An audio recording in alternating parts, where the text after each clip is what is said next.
ああ、今日の文化祭が最後の登校日だったんだ。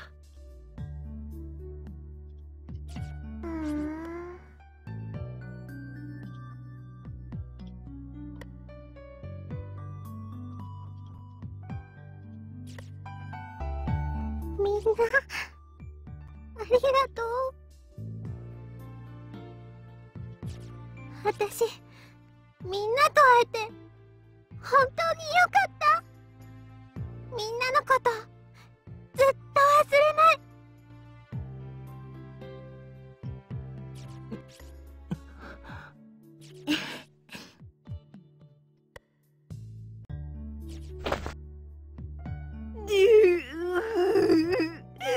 元気でやるんだよ。私はいつまでも見守ってるからね。聖子、聖子。そーっとそーっと草葉の陰から。それ死んでるし。マーユ、ほら笑顔だ。みんなで撮って。ああ、入る入る。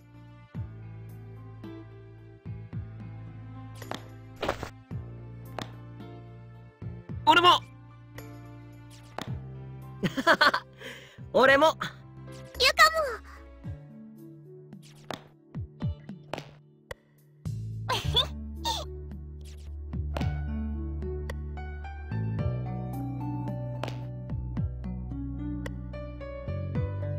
お兄ちゃん。ん？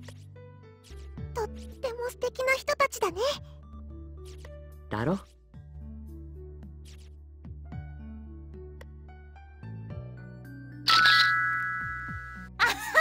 ちょうだいちょうだい。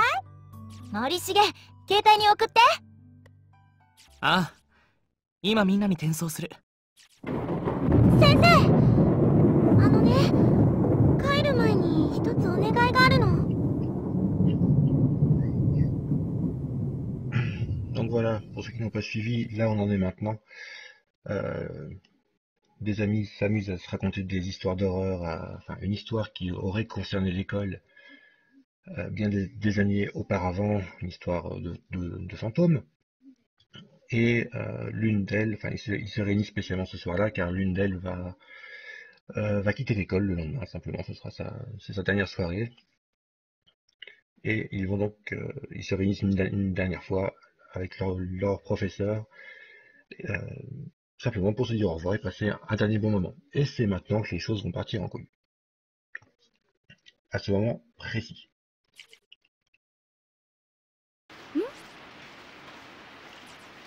お別れの前にこれやっていい？幸せの幸子さん。 Le Sachiko Ever After. Un sort qui est censé lier l'amitié des gens. 何それ、また変な紙人形。これね、ネットに載ってたおまじないなんだけど、これをやるとね。Moralité, ne faites pas confiance aux sorts que vous trouvez sur internet. その場にいたみんながずっと離れずに、いつまでも友達でいられるんだって。 L'intro est un peu longue, hein, j'en conviens pour ceux qui ne connaissent pas le jeu et qui regardent et qui se demandent quand est-ce qu'on va avoir un peu de gameplay, mais l'intro est importante justement pour s'attacher un petit peu aux personnages, comprendre leurs liens et pour mieux justement leur faire mal par la suite. おまじない？おまじない。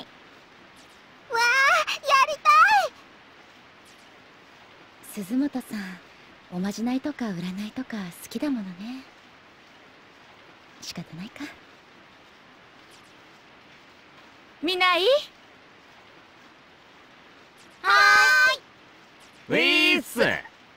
森重くんもいい？ああ、はい。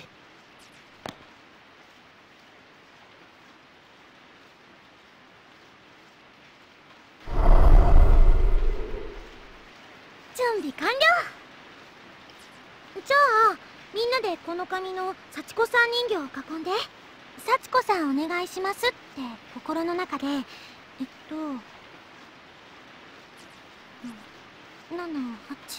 9回唱えてね。間違ってもいいから絶対言い直しちゃダメだよ。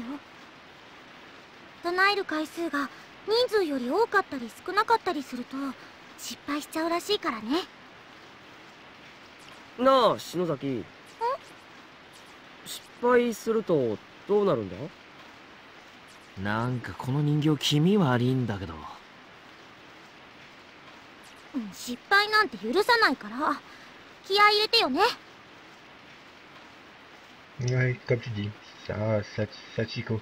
Justement, je vais pas te spoiler le Blood Drive, mais on apprend un petit peu plus sur elle. Encore, sur le pourquoi du comment de Sachiko. Même si le jeu est un petit peu, je trouve, moins efficace que le premier, hein, même s'il reprend l'exploration, cette fois-ci en 3D, je trouve que la 3D fonctionne un peu moins bien, même si le jeu est quand même plus beau. Eh ben, on a un peu de mal à le prendre au sérieux, si tu vois ce que je veux dire. Les personnages SD sont un peu moins crédibles, je dirais, que ceux-ci. わかった。それじゃあ行くよ。みんなも心の中で唱えてね。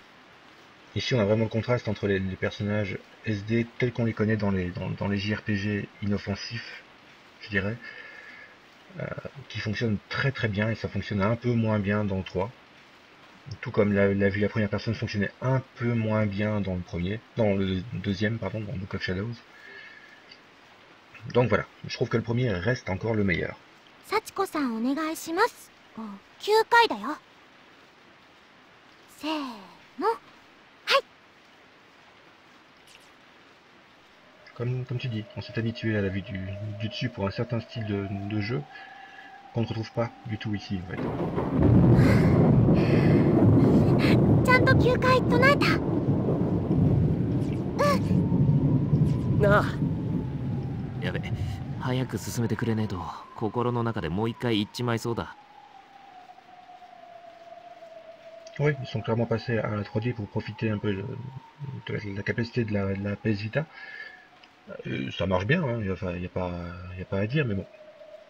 Je trouve que c'est un peu moins efficace justement que ce contraste enfantin des graphismes 2D avec ce qui se passe dans le jeu. じゃあみんな手を伸ばして。この幸子さん人形のどこでもいいから掴んで。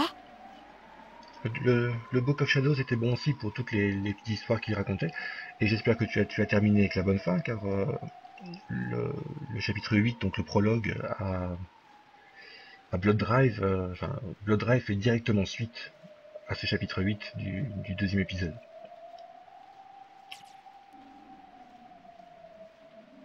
掴んだよ。これでいい？はい。じゃあ爪を使ってしっかり掴んだらみんなで引っ張ってちぎっちゃって。せーの。はい。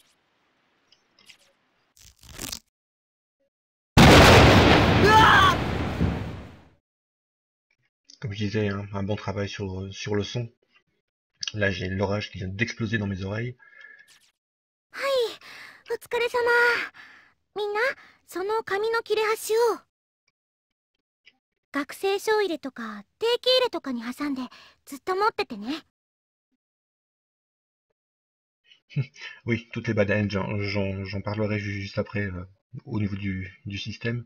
Bah, figure-toi que j'ai recommencé le premier récemment pour me remettre dans le bain, et bah, j'ai eu beaucoup de mal à finir le premier chapitre, en fait. Je pense que j'avais fini la première fois en sachant, enfin, en faisant les choses bien tel qu'il les fallait. Et ben, j'arrêtais pas de crever à la fin du premier chapitre. D'une façon d'ailleurs assez abominable, je ne sais pas si tu t'en souviens. La façon dont le personnage meurt à la fin du premier chapitre, si on choisit la mauvaise fin, c'est assez abominable, vraiment. Les musiques, l'ambiance musicale du jeu, ben on va l'entendre bientôt d'ailleurs. なんか意味あんのか？ Fais-toi Arcalex. それを持ってる限りずーっとみんな友達でつながっていられるんだって。そういうおまじないらしいよ。いいねこれ。超素敵だね。なくさないようにしなきゃ。篠崎さん、ありがとう。ね、きっとまた。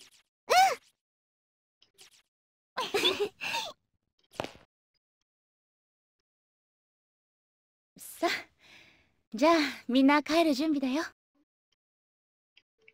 はーい。 C'est mignon jusque-là, non? Des amis qui font la fête, des servantes d'amitié, etc., etc. Tout se passe très bien. 地震 Tout se passait très bien. うわ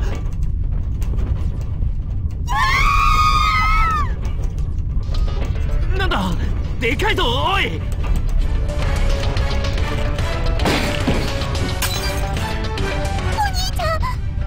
ゆか、捕まってろ。みんな落ち着いて。机で頭を守りなさい。早く。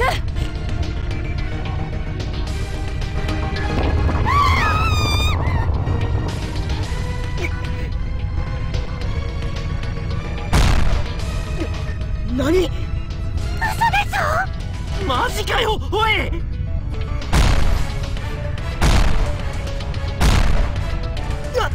落ちる。お兄ちゃん！サトシ！ナオミ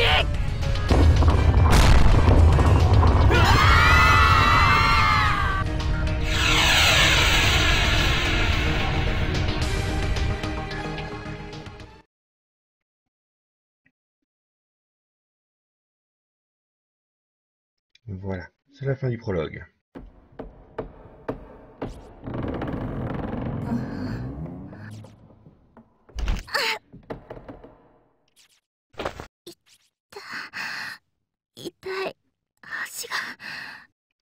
Je te préviens, Métan, je ne vais pas aller plus loin que le chapitre 1. J'ai pas envie de spoiler cet excellent jeu, j'ai juste envie de donner envie aux autres de le faire.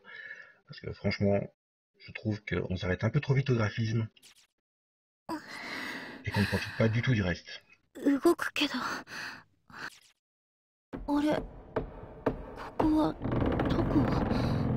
家じゃない。嘘。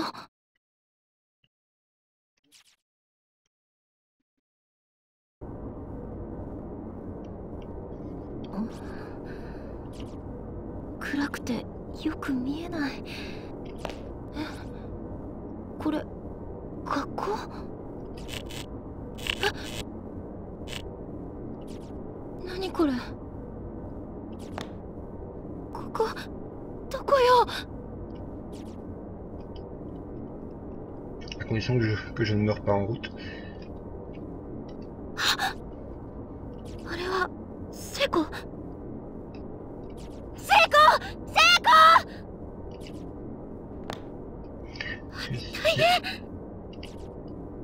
S'il y a bien un petit défaut que je trouve au jeu, c'est que quand on meurt, ce qui arrive assez souvent, même si les morts sont quand même très agréables, étant donné qu'on en apprend toujours un petit peu plus et qu'elles sont toutes mises en scène ou bien racontées, ben, c'est que le fait de recommencer à chaque fois les mêmes scènes sans pouvoir passer, je pense à l'épisode de l'infirmerie du chapitre 1, qu'on verra peut-être tout à l'heure si on va jusque là, ben là c'est un petit défaut quand même, parce qu'on peut mourir avant de savoir réellement ce qu'il faut faire.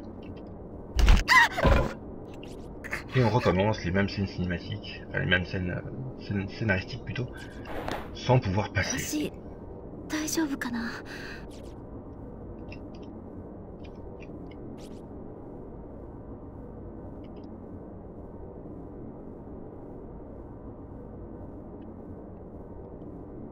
On va découvrir dans le...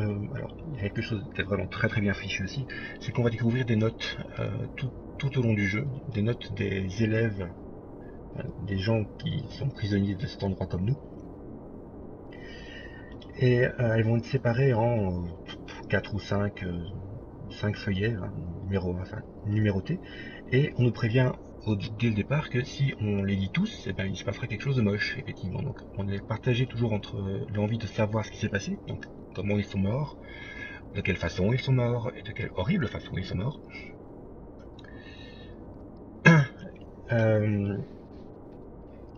Et si on va jusqu'au bout, c'est en général un game over assuré, car notre personnage supporte assez mal ce qu'il lit. Donc on est partagé entre le fait on veut savoir ce qui se passe et le fait de se dire si je lis jusqu'au bout, je vais me clamser, sûrement. D'une façon délicieusement horrible, je vous avoue.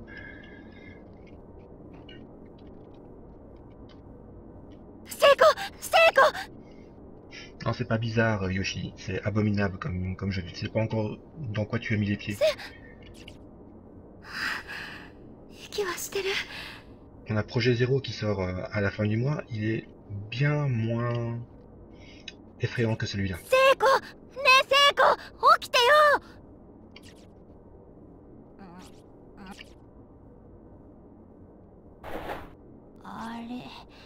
Naomi, どったの？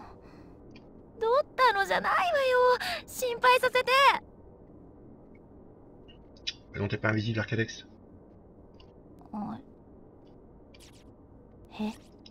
Bienvenue, bienvenue. J'ai effectivement loupé une partie du chat, excuse-moi.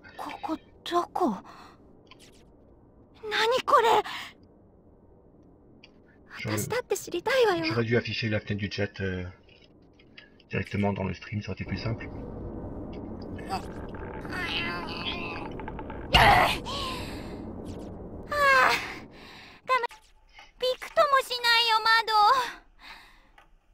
外も真っ暗でよく見えないし。どうなってるのよ。ここやっぱり学校なのかな。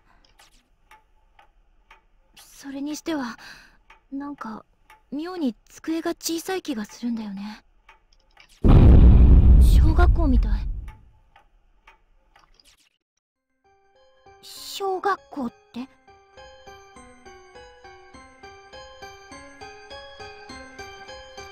Ouais, Projet Zéro fait peur, hein, mais c'est plus sur base de jumpscare ou en jouant sur la lenteur des personnages, le fait de devoir cadrer.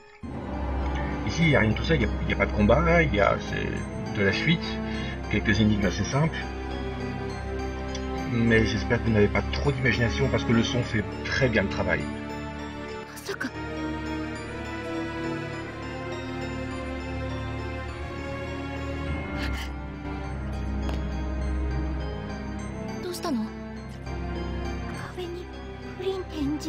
連絡通信って。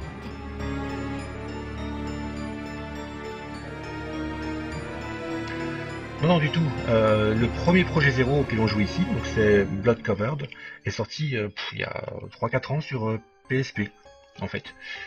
Depuis, il y a eu un deuxième épisode sur PSP toujours qui s'appelait Book of Shadows.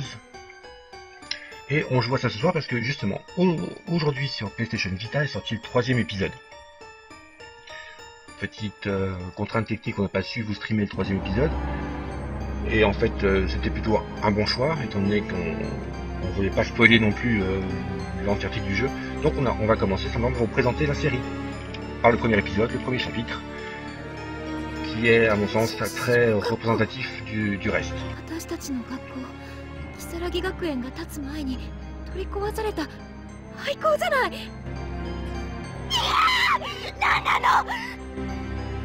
Ah oui, les doublages sont effectivement impeccables.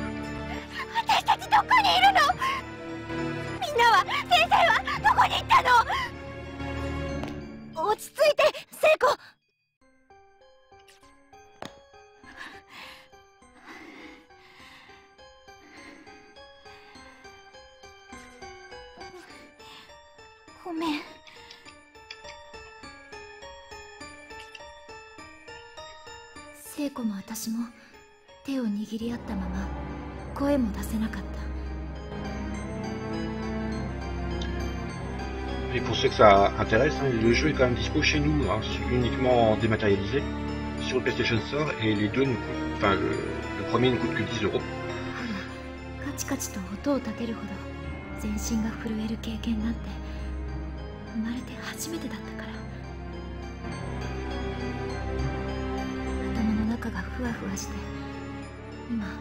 自分たちの置かれている状況を整理して考えることができない。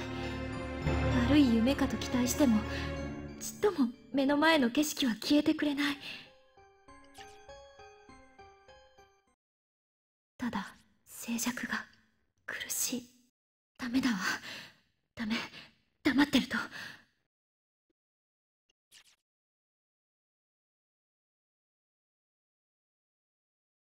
ねえ、何が何だかわからないけど、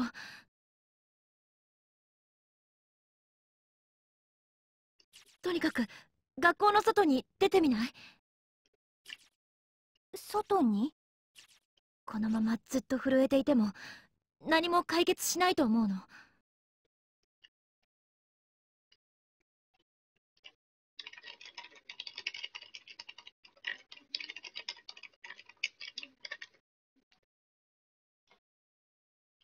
でも窓も開かないんだよ。硬いとかじゃなくて、ガチって空間に固定されてる感じ。外になんて出られるのかな？ええ。だけど玄関とか非常口とかあれば、そこから外に出られるかもしれないじゃない。そうだね。じっとしてたらおかしくなっちゃいそうだし。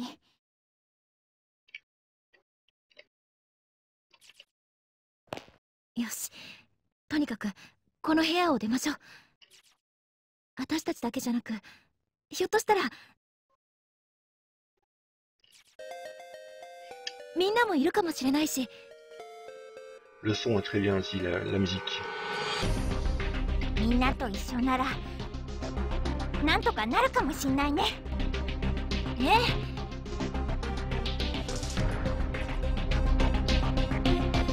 Oh, il y a tellement de fins, Arcalex, que c'est pas vraiment du spoil. 私もパニクってただけかもしれない。でもじっとしてると私も悲鳴を上げそうで、必死に強がってみせた。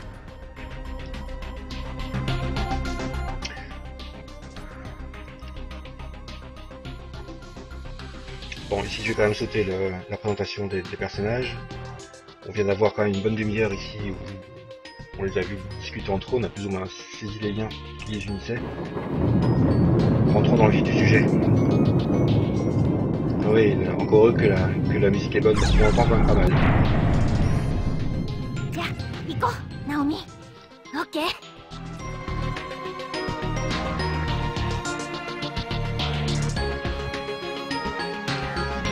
待って。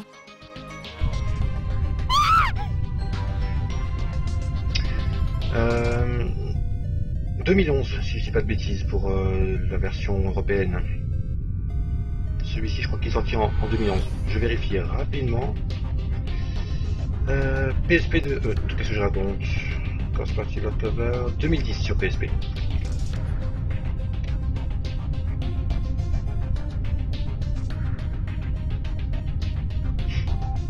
Ah mais les fins de Course Party sont toutes intéressantes, c'est ça le pire. C'est qu'on a quand même envie de le refaire, même en ayant les mauvaises fins.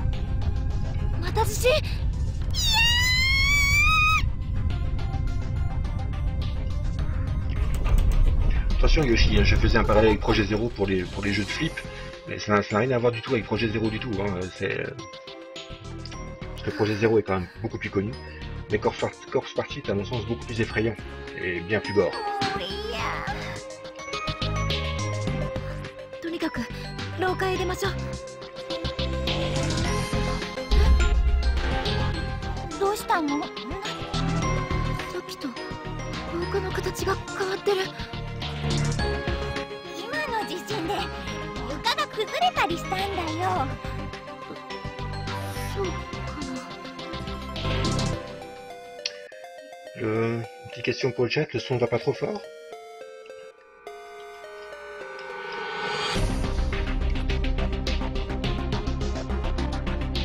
何これ？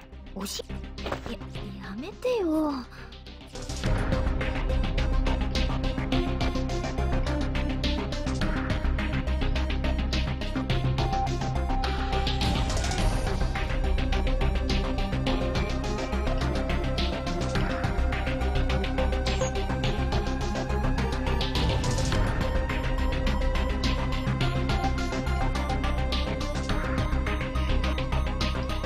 Non, t'en fais pas, t'es arrivé en plein milieu en même temps. Oui, ici c'est Corpse Party.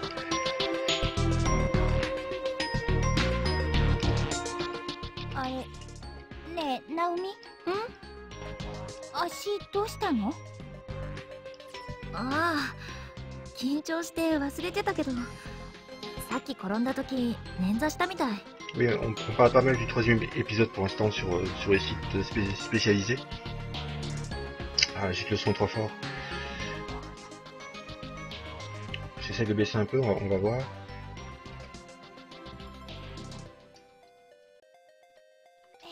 大丈夫？なんとか歩けるよ、平気。無理しないでね。肩貸してあげる。ほら。ありがとう。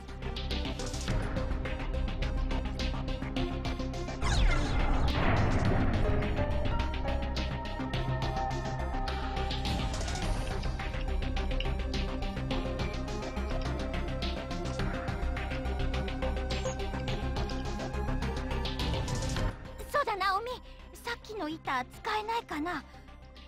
橋にな。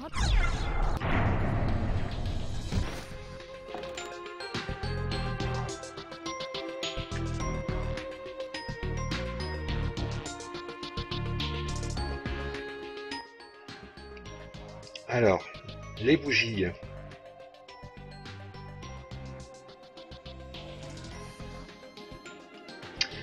Les bougies vont être vos meilleurs amis car ce sont vos points de sauvegarde. なんか見覚えある。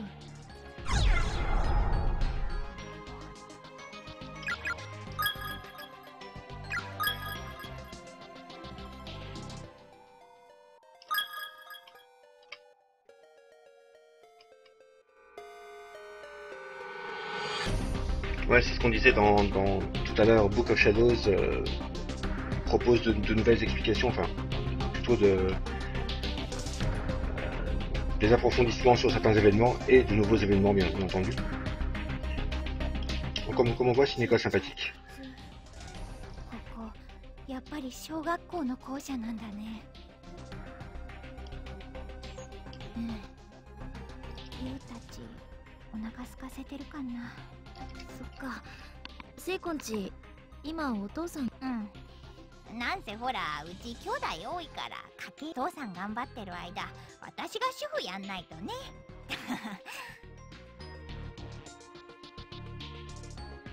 ゆうくんたちまだちっちゃいもんね。セイコ偉い、女子高生にしてお母さんだ。なんかそれ微妙。早く帰ってあげないと。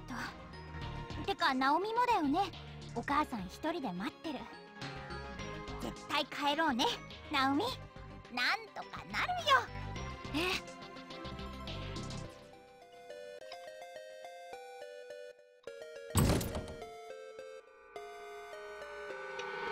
C'est trop facile que la porte soit ouverte.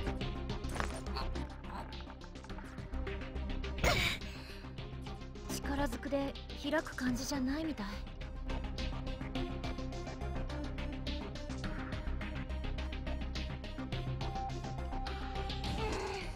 せっかく玄関まで来たのにね。そうだね。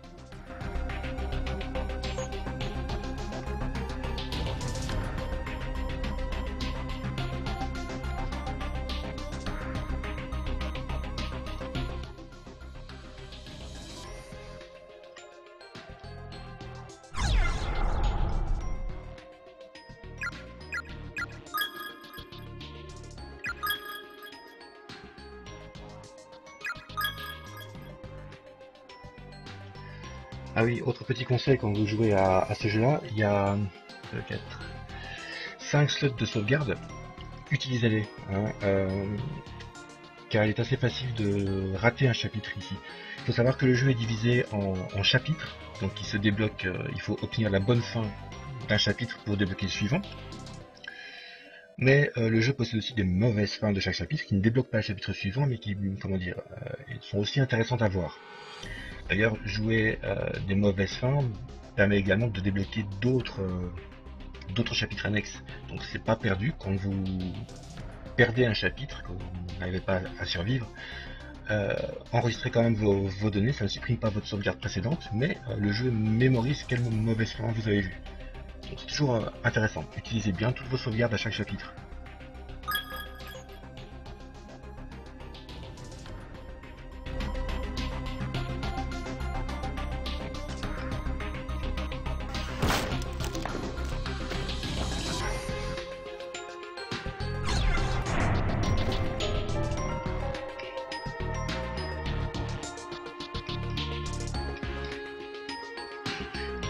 Ah, tu vois, Métan, j'en suis à souhaiter d'avoir une bad end, justement pour montrer un peu ce que ça donne.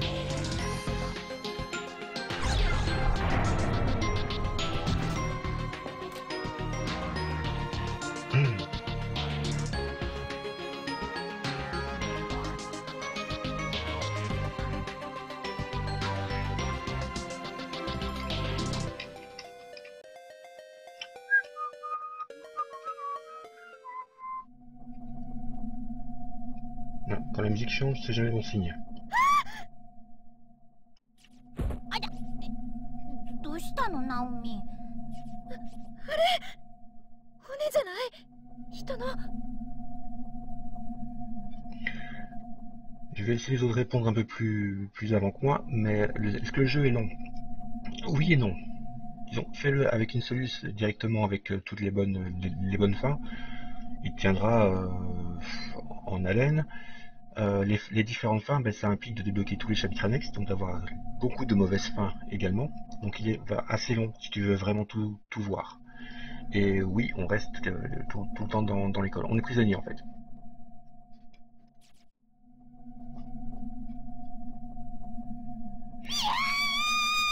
Et forcément, on débloque d'autres parties de l'école et on joue avec d'autres personnages aussi. On reste pas toujours avec ces deux-là. Il y a une temporalité assez intéressante. On va assister à un événement dans ce chapitre 1 qui n'a pas encore eu lieu. Enfin, on voit le résultat d'un événement qui n'a pas encore eu lieu en fait. C'est assez intéressant. 確かめてみるわ。本当に人の骨かどうか。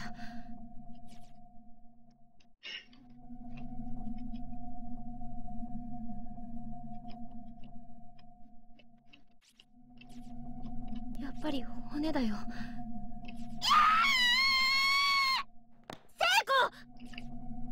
君たち。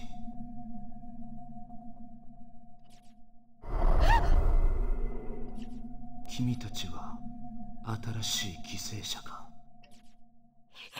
人玉。あな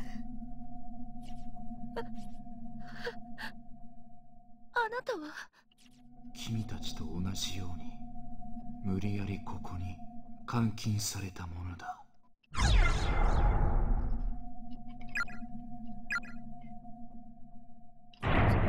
知ってるの？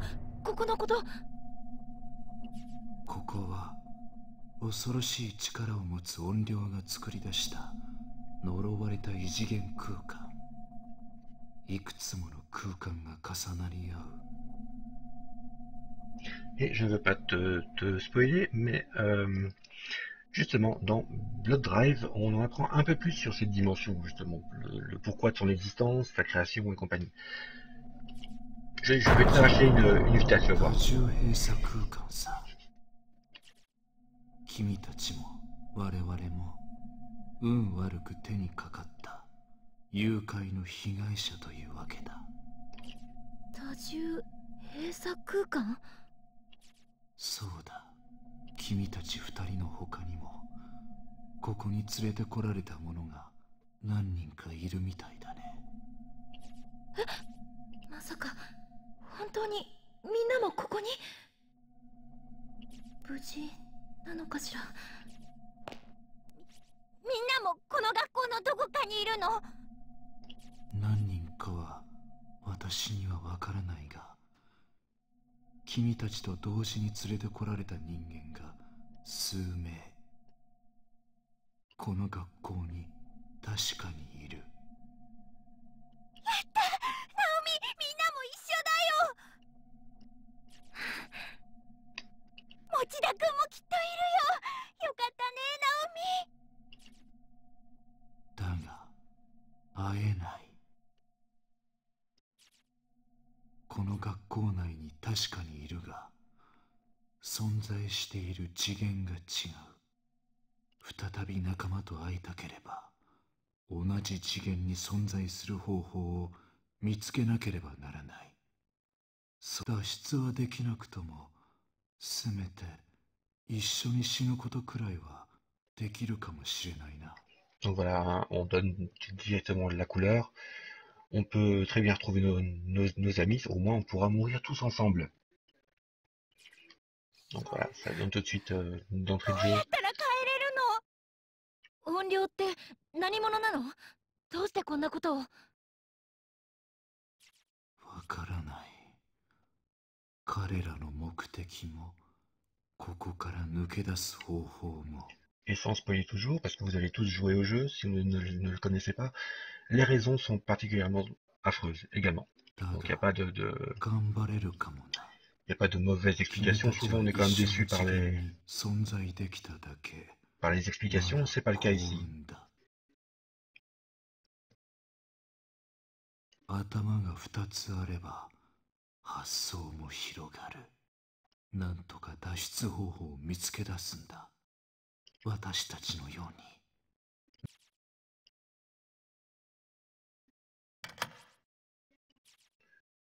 ナ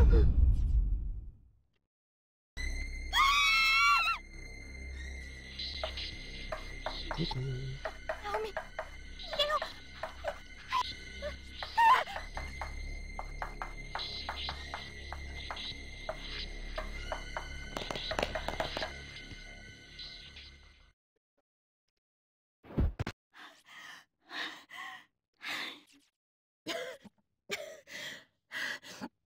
大丈夫？聖子。それよりぼんやり光ってたよね。Mais franchement, faites-moi plaisir, jouez-y au casque, hein, な absolument. んとか信じられないんだけど。 Comme je l'expliquais au début du stream, ils ont fait un système, ce qu'on appelle un système binaural pour la bande son. C'est-à-dire qu'il y a une spatialisation du son. On arrive à dire avec un casque sur les oreilles si le son est proche et éloigné, gauche-droite, derrière notre dos. Donc c'est toujours bien sympa pour ce genre de jeu. Comme je disais, ils ont pallié au côté graphique plutôt simpliste avec une très bonne bande sonore, des très bons doublages, une excellente histoire. 本当に現実なの？ Et j'espère sincèrement que vous n'avez pas une trop bonne imagination parce que sinon vous allez en baver. Les bruitages sont vraiment atroces. Les images aussi, mais on ne voit pas. On voit moins qu'on imagine dans ce jeu. Non, je suis pas d'accord. L'OAV est à garder pour ces 2 premiers épisodes. Relativement fidèle. Pour le reste, effectivement, c'est acheté. でも人玉とかいたし、あんなの初めて見た。聖子も見たんだよね。 Par contre, je n'ai pas lu les mangas. Je sais qu'il en existe, donc si quelqu'un peut me dire ce qu'ils valent. 話もした。わけわからない。けど、ただ校舎を出れば家に帰れる。簡単な状況じゃないのは。大丈夫だよ。明るく行こうよ。 On recommence.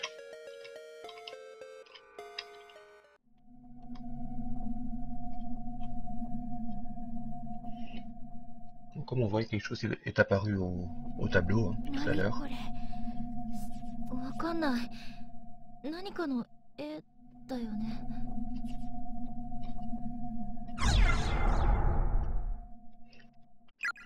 Donc je pourrais tricher ici, hein, utiliser les sauvegardes de l'émulateur, mais bon.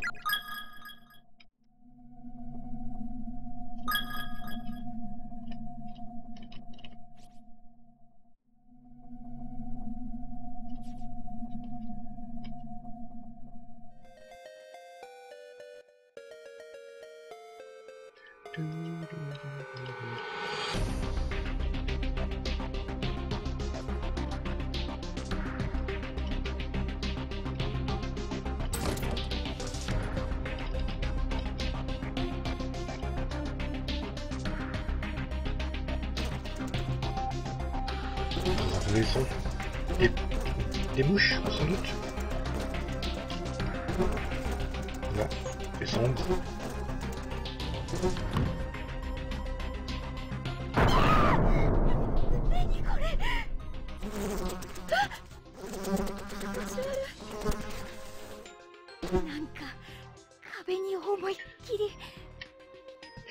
Et sans vouloir encore spoiler, ce passage-ci est assez sympa parce que c'est un événement qui ne s'est pas encore produit.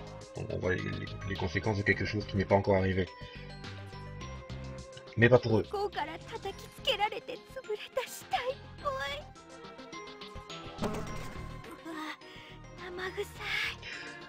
Bah Yoshi, pour être honnête, non. Parce que j'ai fait les jeux à leur sortie. Ici j'ai relancé le premier il y a quelques temps pour me remettre dans le bain avant la sortie du 3. Parce que l'histoire est quand même complexe. Je dirais pas compliqué, mais il y a beaucoup de personnages. C'est paranormal. Et des histoires de réalité, etc. etc.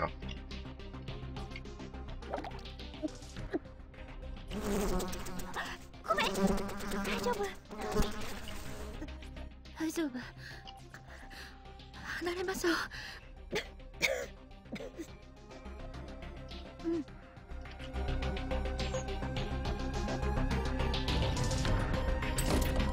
Ah, l'infirmerie. On y reviendra tout à l'heure.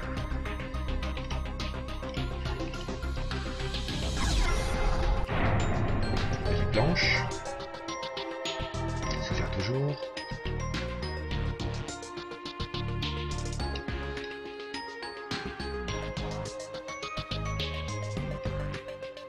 Ah voilà, donc là ça fait partie des choses qu'on va trouver. Un labyrinthe, oui. Ici on va trouver quand même beaucoup de notes sur ce qui s'est passé, sur les personnages qui étaient là avant nous.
Comme on disait, hein, les personnes ici ont laissé des traces écrites de leur passage avant de mourir.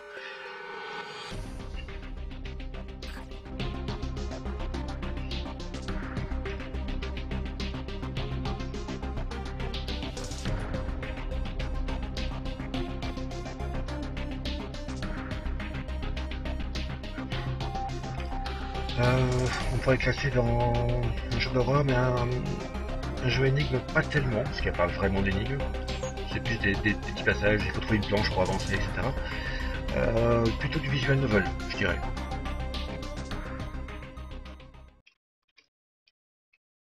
Surtout le deuxième d'ailleurs. Voilà, ici on a trouvé un témoignage d'un mort.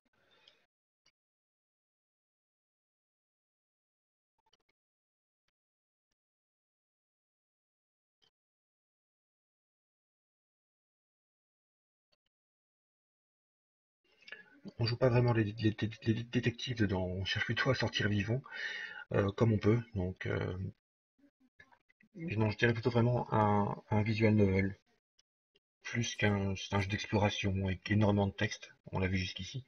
mais il est très très bien écrit. Et l'ambiance sonore est particulièrement réussie. Surtout les bruits très peu ragoûtants.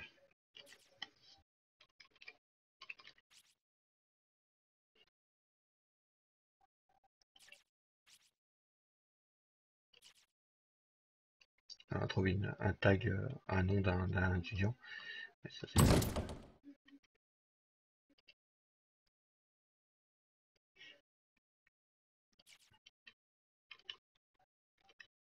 Ah oui, mais c'est vraiment un petit jeu qui paye pas de mine quand on voit les screenshots et compagnie.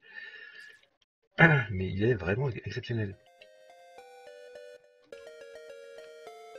Je pense d'ailleurs que son apparence graphique joue contre lui, malheureusement. Ah oui, on a peut-être une énigme ici, regarde. Voilà, oh, il y a un truc qui brille. Comment faire pour l'avoir? On va mémoriser vite fait son emplacement.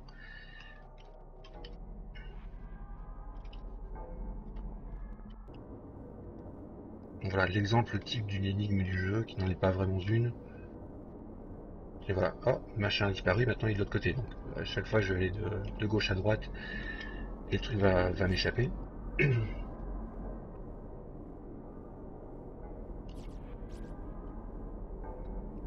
Faites pas gaffe à l'aspect un petit peu pixelisé du jeu, hein. C'est un jeu PSP, je rappelle. Donc on n'est pas encore sur de la Vita.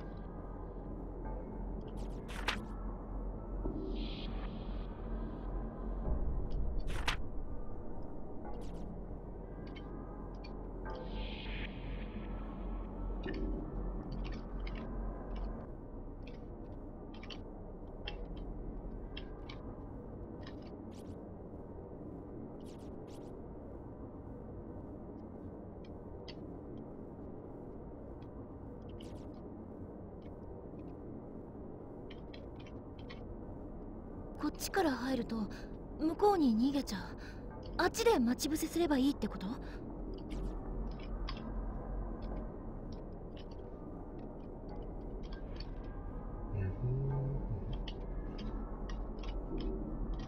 ？Voilà, le truc c'est qu'il saute d'un côté à l'autre à chaque fois qu'on passe, et il faut simplement se tenir et aller à l'endroit exact où il était pour espérer récupérer. Et de mémoire, c'était ici. さっき光ってたのはこの辺だっけ？オッケー。 Voilà.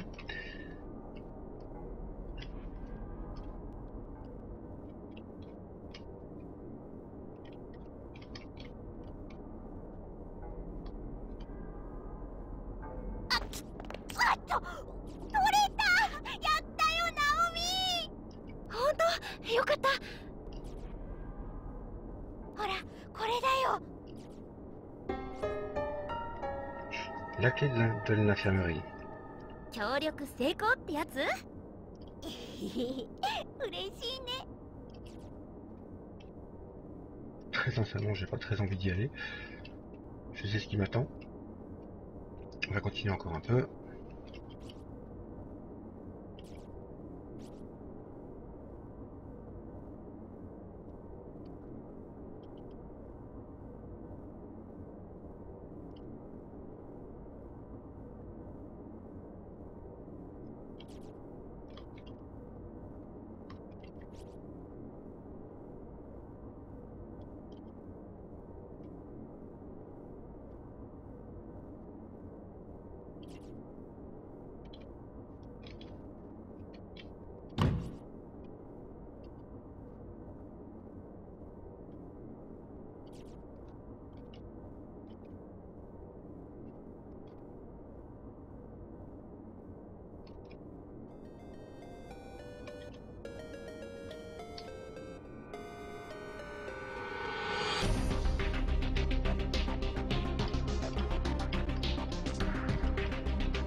La musique bien glauque.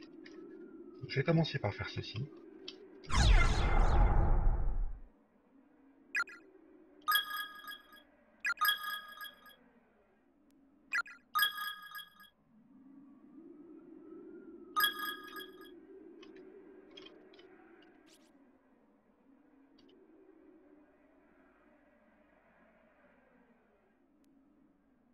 ragoûtant.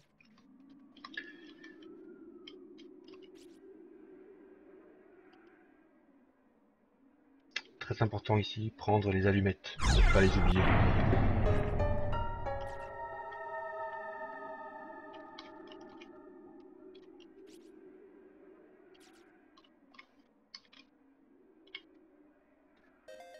Maintenant que j'ai la planche, je vais pouvoir aller ailleurs.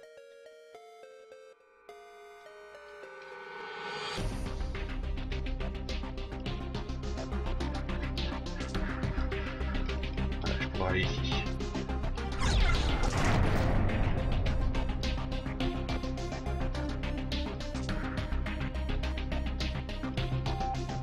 Non. Nous ne sommes donc pas seuls.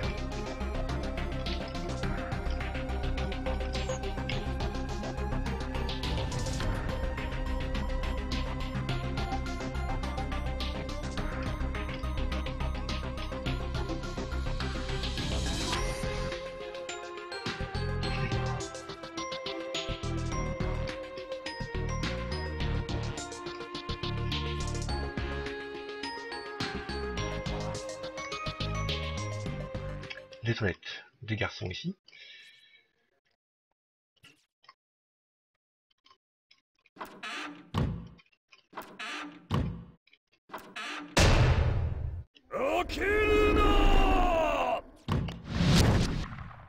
Pardon, monsieur. 何今の。本当に聞こえたのか、幻聴なのか、 Donc je rappelle, hein, le son en carrément explosé dans mes oreilles ici. わからなくなってきたよ。 Même si je m'y attendais, j'ai quand même sursauté.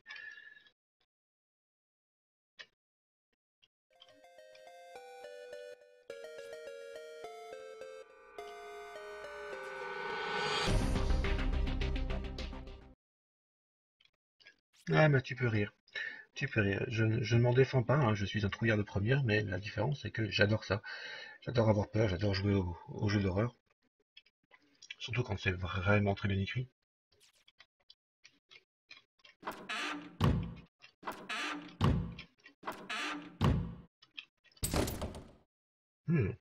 La porte est fermée.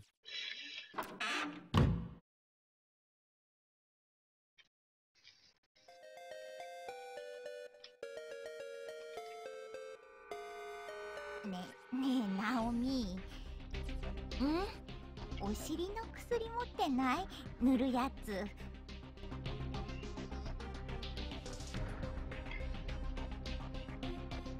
Ah oui, donc Seiko est toujours très fine, hein, comme si vous n'avez pas compris, elle a quelques attirances déjà pour sa copine. 調子悪くてさ。普通の軟膏ならあるよ。サンキュー。じゃ。イエーイ。もうちょっと恥じらいなよ。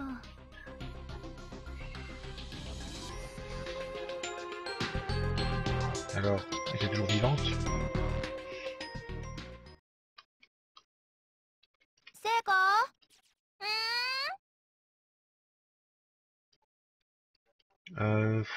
De mémoire, c'est quand même la musique principale. On entend beaucoup, mais justement, c'est un peu un facteur de il se passe rien. Elle te rassure à la longue, même si c'est un peu inquiétante. La musique finit par te rassurer. Et c'est une fois qu'elle s'arrête que tu commences à te poser des questions.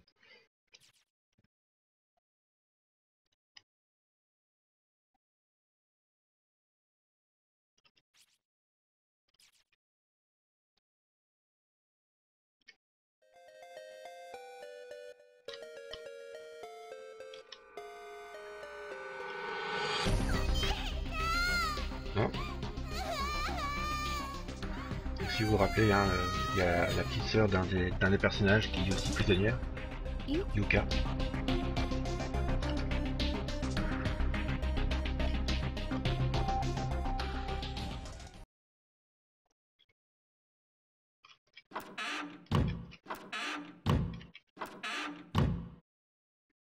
Bah tu vois, voilà, c'est ça que je me dis que ça fait longtemps que j'ai pu jouer.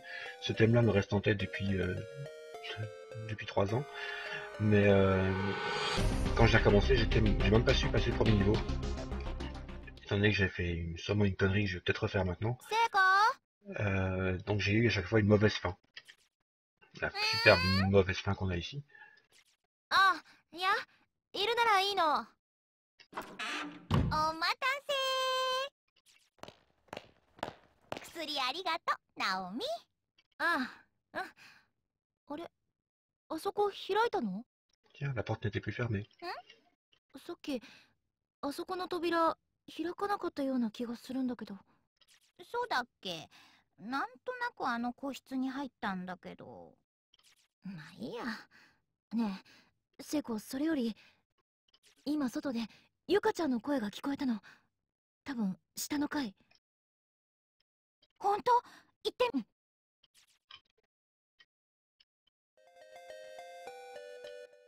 Oui, c'est ça, le journal. Mais là, je suis tenté. Est-ce que... Je crois qu'il y a moyen d'obtenir une mauvaise fin, même en faisant cette salle-là.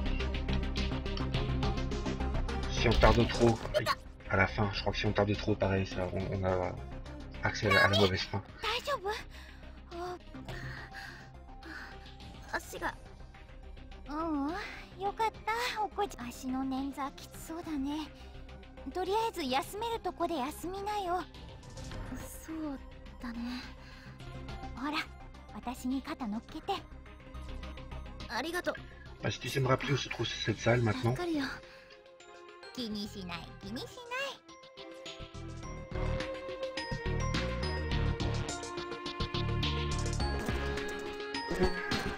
Je sais plus. Parce que là, si je vais directement à l'infirmerie, justement, je n'ai pas accès à la salle.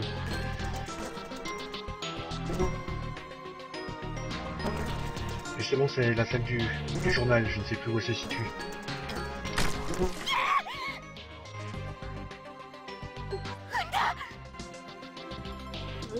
ほんと？拭きなよ、ティッシュで。Oh, c'est infect. 絶対これ人の内臓だよ。腸みたいなの踏んだらブチュってうんこみたいなの出たもの。Ah oui, elle a marché sur les tripes de quelqu'un. 嫌なこと言わないでよ。本当に吐いちゃうじゃない。ごめん。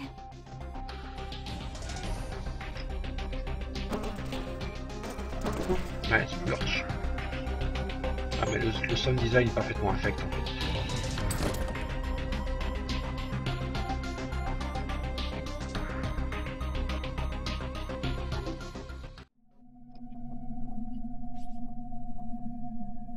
Je vais te tuer.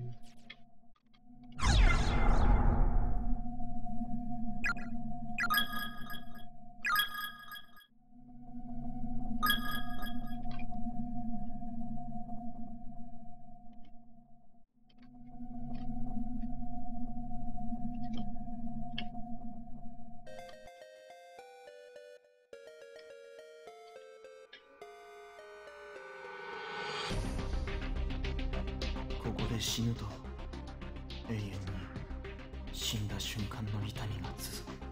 成仏への道は完全に閉ざされているからね。どうして俺はあんな。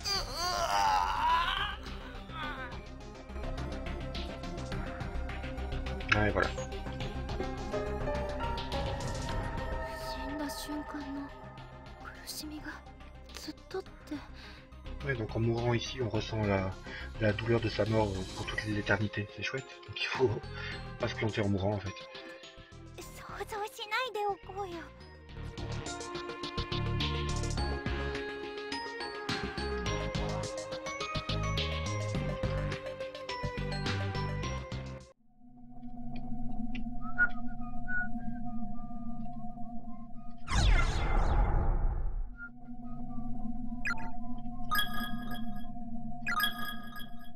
C'est ça que j'ai oublié de faire dans la nouvelle partie. J'étais retourné directement à l'infirmerie.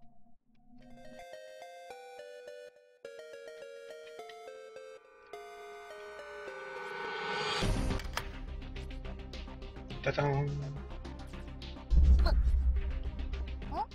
どうし、なんだろう。骨が、ま、一瞬心臓がズキッとしたの。なんか嫌な予感がする。大丈夫だよ、きっと。絶対重大な秘密が隠されてるよ、こういう部屋ね。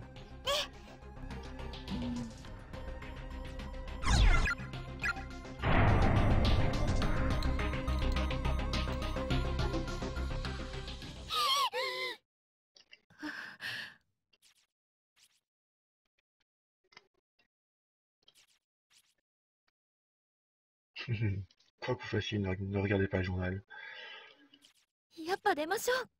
この部屋なんか。でも気になるな。 Comme tu disais, hein, faire l'inverse de la 信号って logique. あれ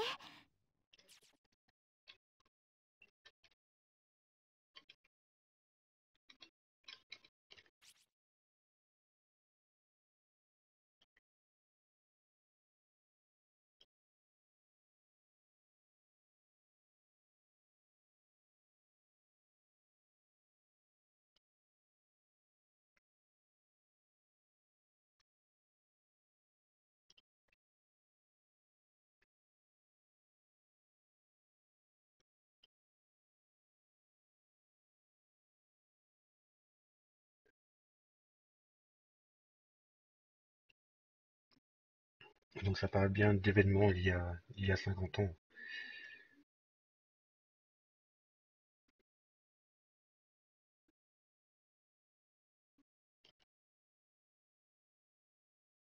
Hmm.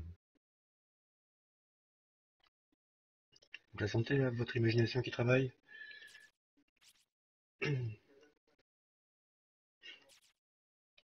ひどい事件。そういえば何か昔そんなことがあったって聞いたことがある。私たちまだ生まれてなかった時代の話だから。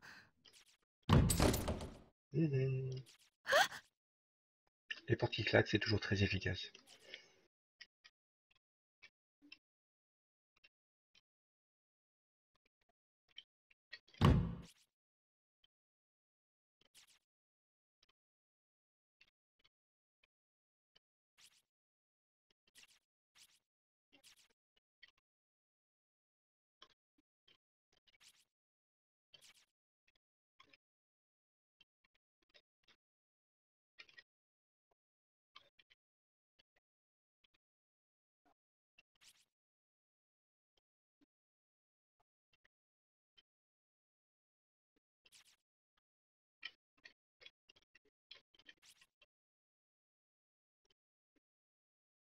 Hmm. Let me out, let me out, let me out, let me out, let me out, let me out, let me out. On va donc commencer. Celui-ci est mort? De faim, probablement.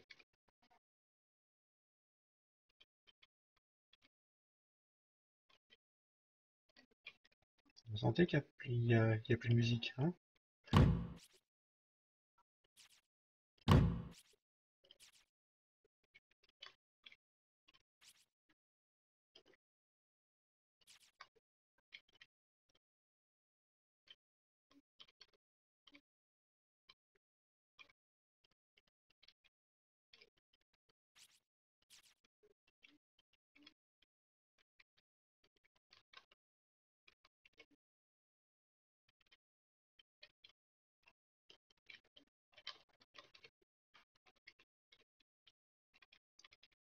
Laissez-moi sortir, laissez-moi sortir.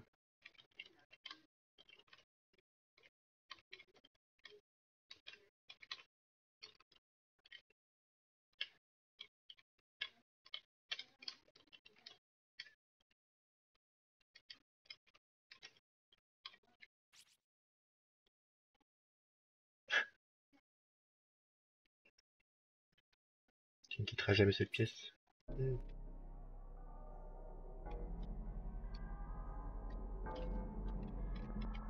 La musique qui remonte, remonte, remonte, remonte.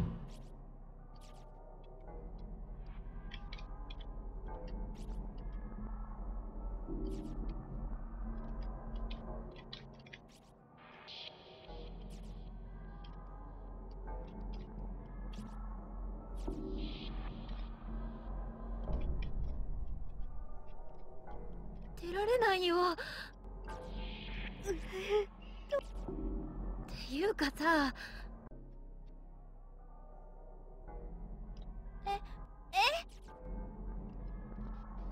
もう。びっく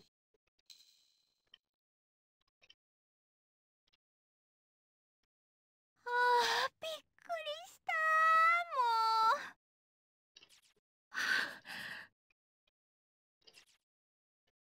あれ？ないよ。何？あゆみちゃんからもらった紙人形の切れ端。ああ、おまじないの？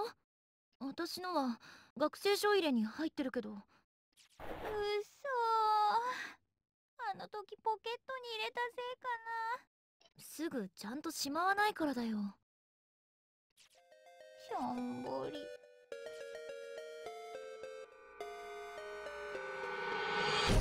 Voilà, maintenant je pense qu'on peut aller dans l'infirmerie.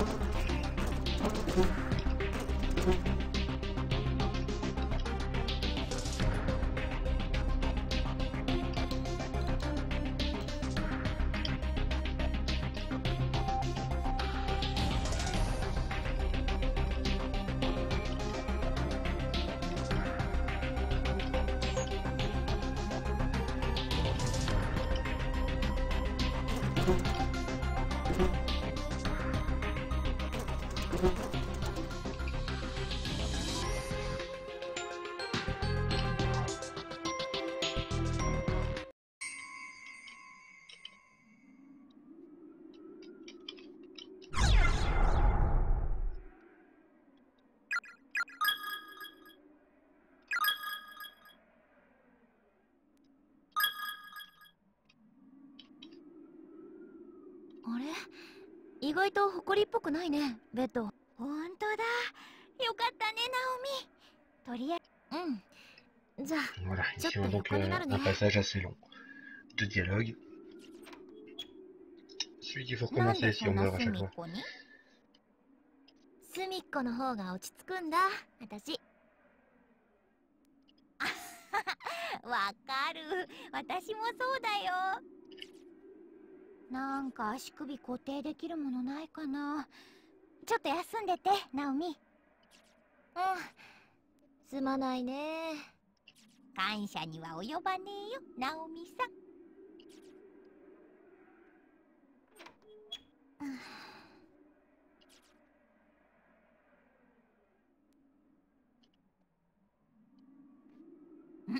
よしよし。 Et ça, c'est bon, directement au lit, surtout quand on connaît un peu le tempérament de Seiko. 板切れと包帯ゲット On したよ。 peut équivoque avec son dialogue. はい、じっとしててね。ありがとう、助かる。おし、完璧。どあ、すごい楽。セイコ、ありがとう。どういたしまして。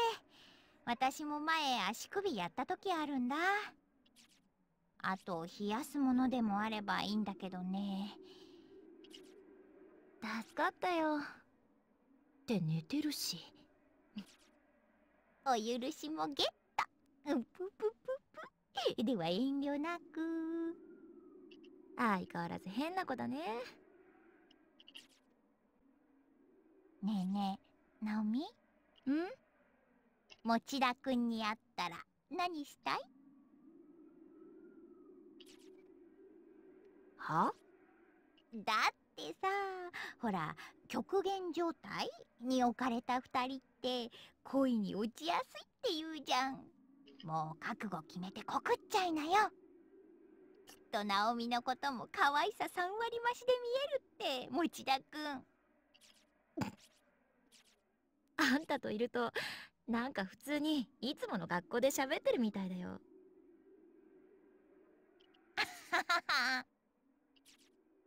ありがとう。考えとく。早く会えるといいね。うん。でも一方で、彼までこんなひどい目に遭ってなければよかったのにって。ここにいなければよかったのにって心配してるんだよね、ナオミ。これって母性みたいなもの？深いわ。軽い口調でよく見てるよね、この子。かなわないや。さっきから結構辛く当たってるな、私。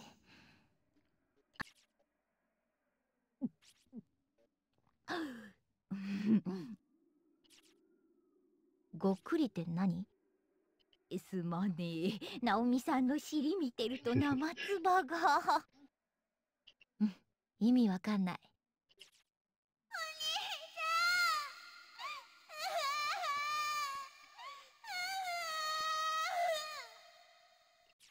またゆかちゃんの声。聞こえたね。ちょっと見てくるよ。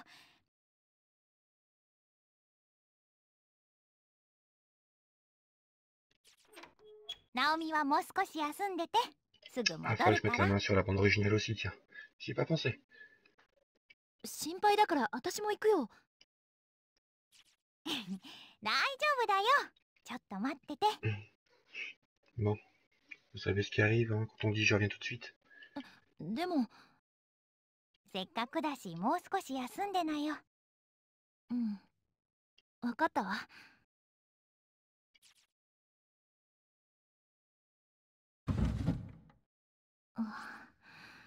本当に楽になった。さすがだな、聖子。先生、みんな、サトシ、どうしてるかな。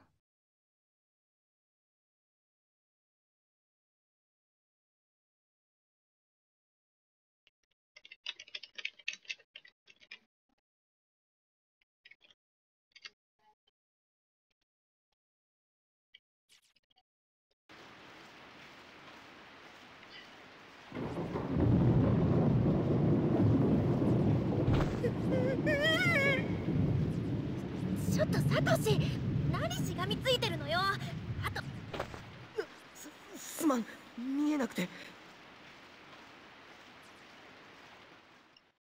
もう可愛いんだから。会いたいよ。な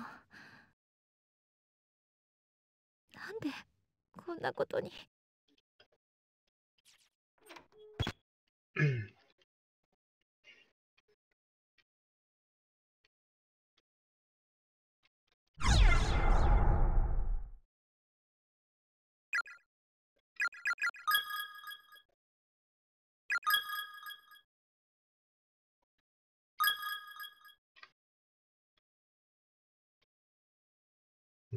Alors. Oh tiens, どうし la て鍵ま porte で est 閉めてる fermée. の？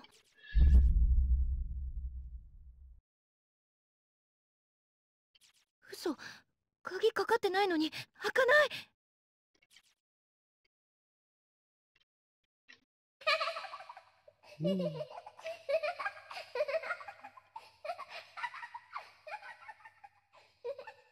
Les petits rires d'enfants, bien placés là. 夏休みには皆さんで遠足に出かけましょうね。 Oh, cette voix.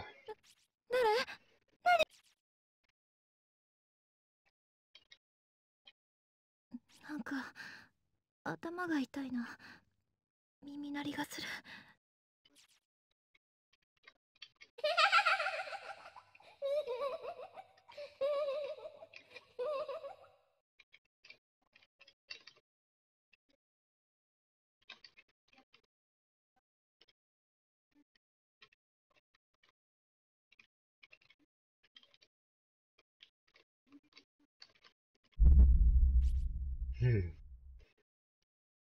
Les cheveux noirs.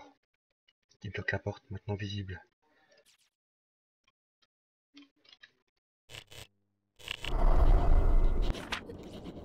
人の気配。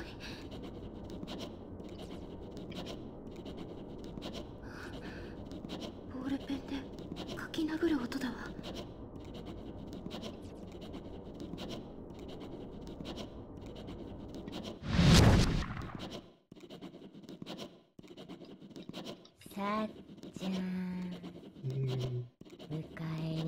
てくれたの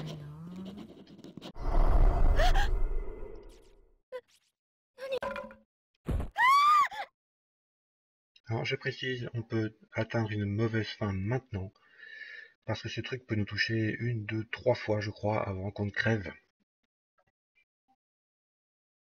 Oh putain, on a une bonne info ici de la part de Meitan. La voix de Sachiko qu'on entend ici, c'est la voix de Pikachu, en fait c'est la même Seiyu. Excellent. Ah bah du coup tu m'as un peu cassé le trip là. Ce machin va nous poursuivre. 3 fois, ouais c'est ça. Mais une fois je me suis fait coincer contre un mur avec lui, il m'a touché 3 fois de suite.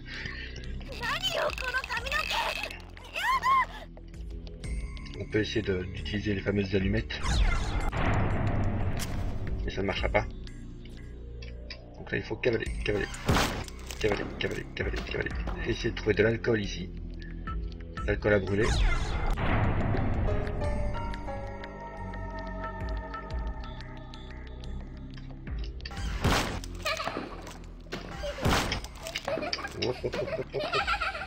Voilà. Ah mais j'ai mis du temps à connaître le bon chemin pour pas me faire coincer avec ce truc là.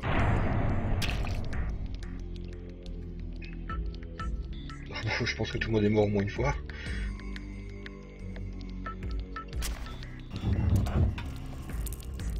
Bah, si je peux te résumer rapidement, Yoshi. Ici on va avoir fini le premier chapitre. Donc c'est une bande donc, de copains qui font un petit rituel pour que leur amitié reste intacte même s'ils sont séparés. Manque de bol, ce rituel qui était trouvé sur internet, le Sachiko Ever After, les a menés pile dans cet endroit-ci, qui d'après les témoignages qu'on a eus est un endroit clos, personne ne peut en sortir et est soumis et a eu beaucoup de morts. Et voilà, et ils doivent juste essayer de s'échapper de là, et il est question d'une certaine Sachiko, d'ombre, de mort, et de choses étranges qui se passent. Voilà. Donc dans ce passage-ci qui en a fait flipper plus d'un, je suis mort énormément de fois.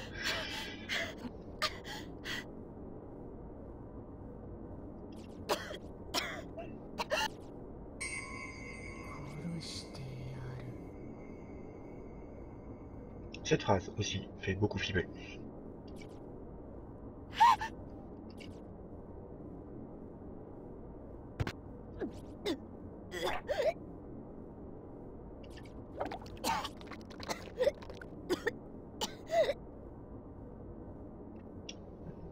Là, vous l'avez bien entendu vomir là. Alors oui, l'histoire se suit effectivement d'épisode en épisode, d'ailleurs. Pour faire court, l'épisode 2 Blood Drive est la suite directe de la bonne fin. J'insiste sur le mot bonne fin de l'épisode 1, tout comme l'épisode 3 est issu de la bonne fin de l'épisode 2 justement, du chapitre 8 pour être exact. Donc oui, comme je disais, donc chaque chapitre a plusieurs fins, même le jeu a plusieurs fins suivant qui survit ou pas. Mais même les mauvaises fins apportent des petits morceaux d'histoire et mourir ne te renvoie qu'à la sauvegarde précédente. Mais le jeu mémorise le fait que tu as une mauvaise fin, ce qui va te débloquer à terme d'autres chapitres d'histoire. Donc faire le jeu d'une traite avec que les bonnes fins, tu vas quand même louper pas mal de choses.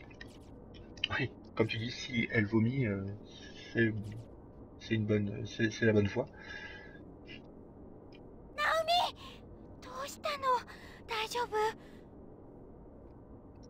Donc la mauvaise fin, c'est bien quand même oui et non, parce que ça te fait recommencer quand même depuis ton point de sauvegarde. Et moi j'étais confronté au fait que je n'ai pas eu cette petite séquence-ci à laquelle on assiste. J'ai eu une séquence dès qu'on sort de la pièce de l'infirmerie, on va directement chercher après Seiko, qui se trouve dans un endroit qu'on retrouve. Et on atterrit directement à la mauvaise fin, directement là. Mais comme j'avais sauvegardé avant, j'ai loupé le passage avec le journal. Donc j'ai directement accès à la mauvaise fin. Donc tout ce que je peux faire à ce moment-là, c'est recommencer entièrement le chapitre. qui représente en gros, grosso modo, 1 heure de jeu, enfin qu'on connaît un peu. Donc les mauvaises fins sont intéressantes, mais en même temps elles sont un peu frustrantes. 聖子 Oui, pour suivre l'histoire, il faut effectivement tout faire, enfin les jeux depuis le début, donc depuis ce premier épisode sur PSP, je rappelle, qui coûte vraiment rien. Pour ce qu'il donne, il coûte vraiment rien. ごめん戻しちゃった。謝ることないじゃん。大丈夫。 C'est ça pire. C'est effectivement très frustrant, mais on a quand même envie de savoir ce qui se passe quand on a les mauvaises fins. On a même envie de mourir, hein. Ces fameux papiers, ces fameux témoignages qu'on nous conseille de ne pas lire jusqu'au bout sous peine de, mais on a quand même envie de les lire jusqu'au bout. Et souvent ils valent le coup, même si ça mène à un game over. Enfin, à une bad end plutôt. 背中さすってあげる。ありがとう。もう平気っぽい。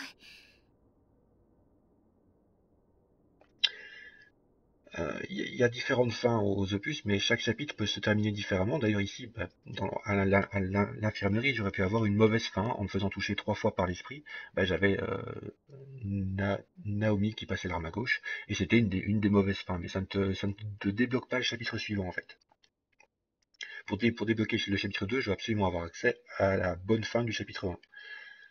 Mais c'est pour ça qu'il faut bien utiliser les 4-5 sauvegardes auxquelles on a accès pour pouvoir repartir en arrière au cas où.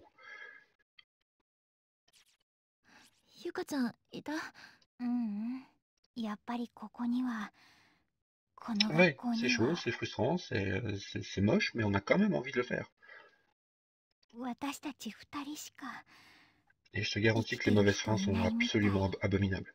La mauvaise fin que je ne vais malheureusement pas avoir ici, je ne vais pas pouvoir vous montrer, implique une paire de ciseaux et des molaires. 静かすぎるもの。 Avec bien sûr la bande sonore qui va avec.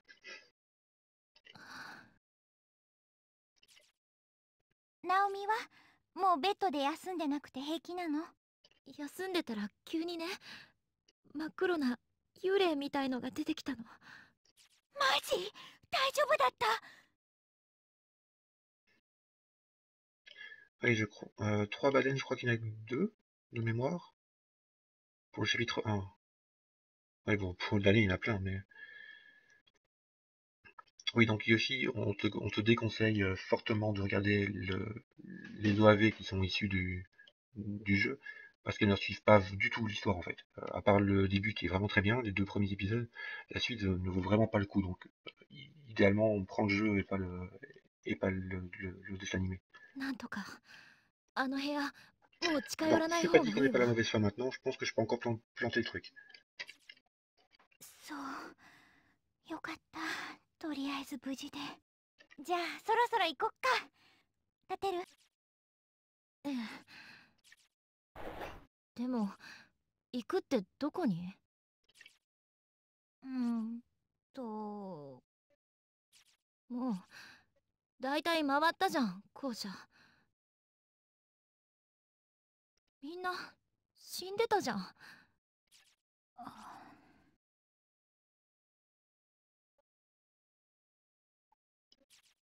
Ouais, ben on va essayer de faire la mauvaise fin alors. また私もう無理だよきっと。疲れまた子供みたいになってる。ナオミ、元気出して。なんとかなるよ。ありえないじゃん、死ぬなんて私たち。明日は朝一でカットの予約入れてるし。午後からほら、一緒に自転車 Oui, 直し tout に à 行 fait. くの。 Mon but ici, c'est vraiment de vous donner envie de jouer au jeu, de le faire connaître parce qu'il est vraiment pas connu, pas assez, du moins. Je pense la faute à ses graphismes, hein. Même si sur PSP c'était pas terrible entre guillemets, même s'il joue beaucoup avec ça. Le fait que ce soit mignon mais dégueulasse en même temps, c'est encore pire. ついてきてくれるんでしょ？帰れたらね。聖子に当たっても仕方ないじゃん。止めなきゃ心。ナオミ疲れちゃった？らしくないよなんか。もっと上げていこうよ。そしたら怖くないって。ねえ、何がそう楽しいの？なんかずっと笑ってる。そうかな。このまま本当に出られなかったらどうするの？ Tu vas arrêter ce que tu vas dire, Naomi. 真剣に考えてる？なんとかなるよじゃなくてさ。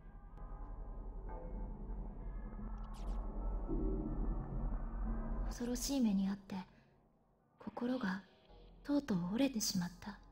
聖子を元気づけようと思ってた私が気づいたら傷つけてた。辛くて悲しくて、子供が我慢しきれずに泣き出してしまう感覚。堰を切ったようにひどい言葉を叩きつける私の心の解放感はそれと似ていた気がする。家族だっていつまでも心配してずっと探したりしてすごい迷惑かけるし。それは違うよ。何が？迷惑っていうのは絶対いなくなった人が大事だから。何かしたくて苦労でも何でもしてあげたいから、したいからするんだよ。私のバカ。聖子のお母さん数年前に失踪しているのを知ってたくせに。残された人ってそう考えるものじゃないかな。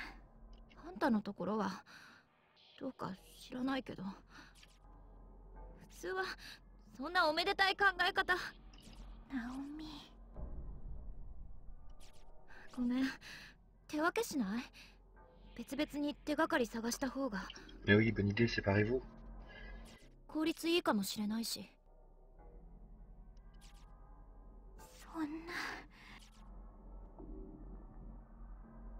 言い方ってある？ Enfin, une réponse intelligente. 謝んなきゃ。私だって帰りたいよ。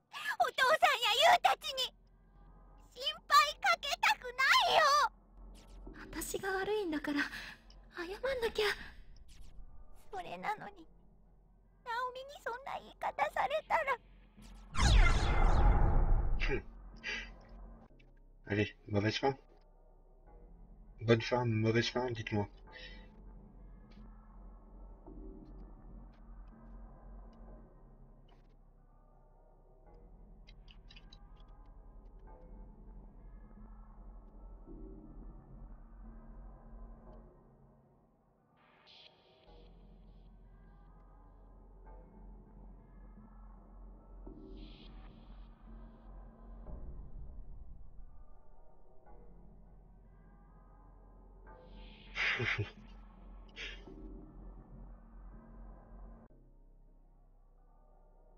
Ah, d'accord, m'excuse. 聖子、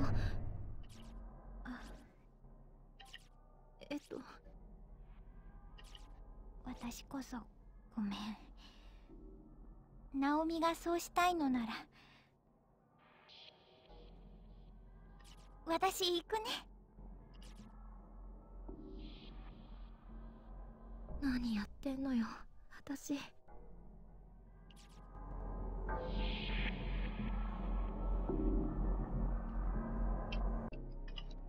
こうしてこの異空間に拉致された者の中でもまだ幸運だったはずの、同じ次元に存在することができた私たち二人は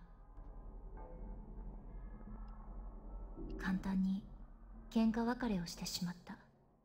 この些細な私の意地っ張りが大きな後悔を招くことになるのはその後すぐのことだった。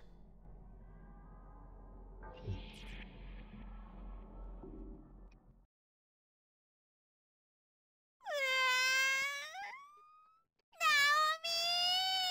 ー、バカ。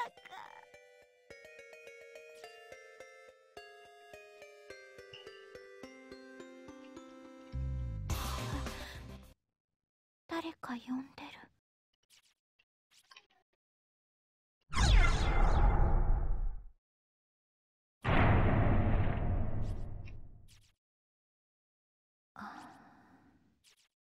初めてだな。ナオミとあんな風にぶつかり合ったの。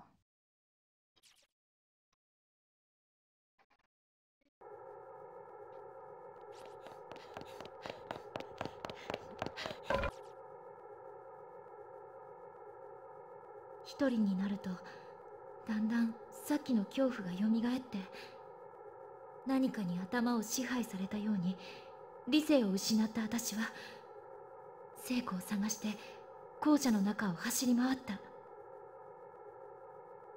何度も何度も名前を呼びながら、気がつくと私は校舎の3階にいた。Ouais, donc dès qu'on a passé l'infirmerie et qu'on n'a pas trouvé le journal, on arrive directement ici. Donc, tout un passage en main.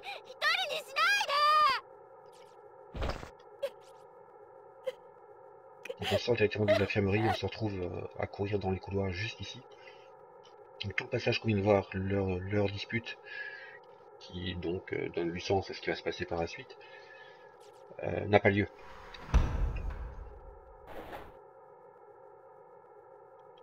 聖子いるの？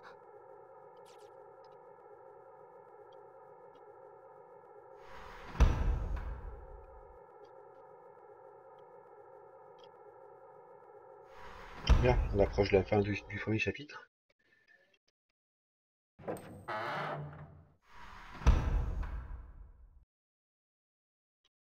Attention. Trace bande son. 人の気配。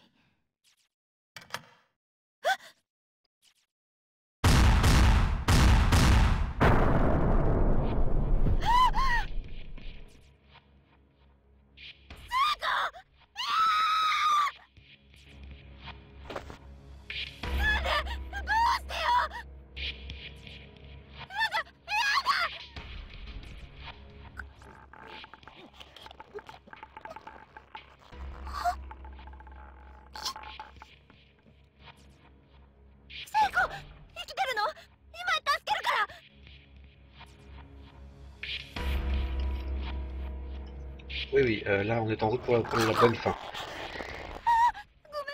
Donc ça te donne un peu le ton de la mauvaise fin.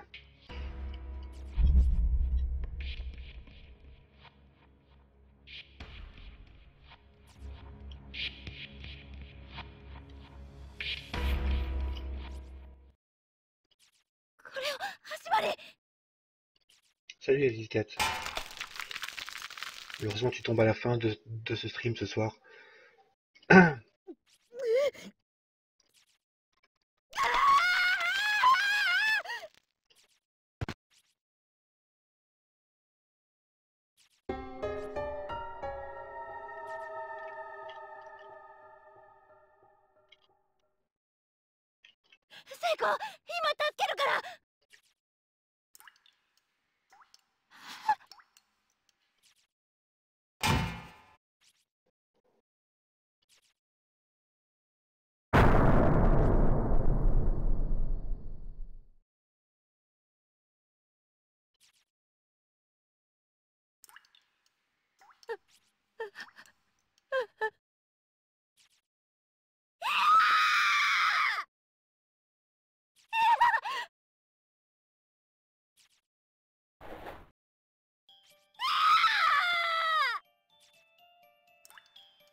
っきのこと謝らせてよ。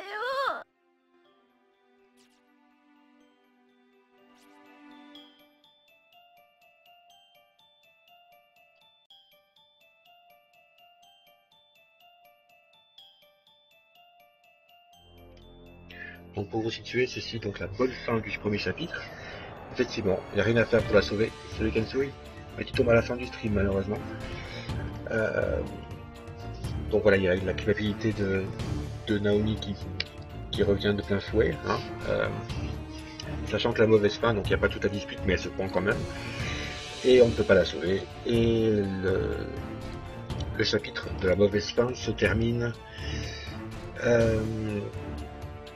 avec trois spectres qui entourent Naomi. Elle ne peut plus bouger, elle ne peut plus parler, elle se retrouve avec une paire de ciseaux dans ses mains et commence à l'enfoncer doucement dans sa gorge.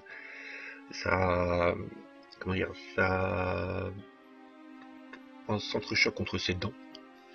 Et voilà, la mauvaise fin arrive comme ça.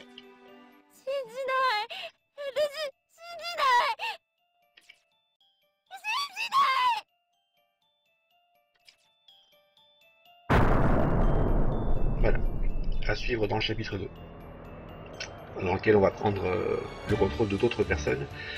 Et si vous vous souvenez de la belle tache de sang et de tripes dans le couloir près de l'infirmerie, eh bien, vous saurez d'où elle vient. Je n'irai pas plus loin ce soir, parce qu'il est quand même déjà 11h. On est quand même ici depuis 2 bonnes heures pour faire ce chapitre, on a quand même pris notre temps. Mais vraiment, je ne vais pas le répéter, prenez ce jeu. Il vaut clairement le coup, la suite est une excellente histoire aussi.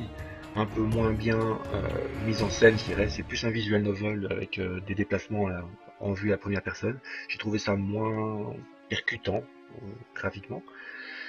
Et le nouveau chapitre, au total, avec les chapitres annexes, combien est-ce qu'il y a de chapitres je crois qu'il y a 5 chapitres principaux, je vais dire tout de suite, et je ne sais plus combien de chapitres annexes.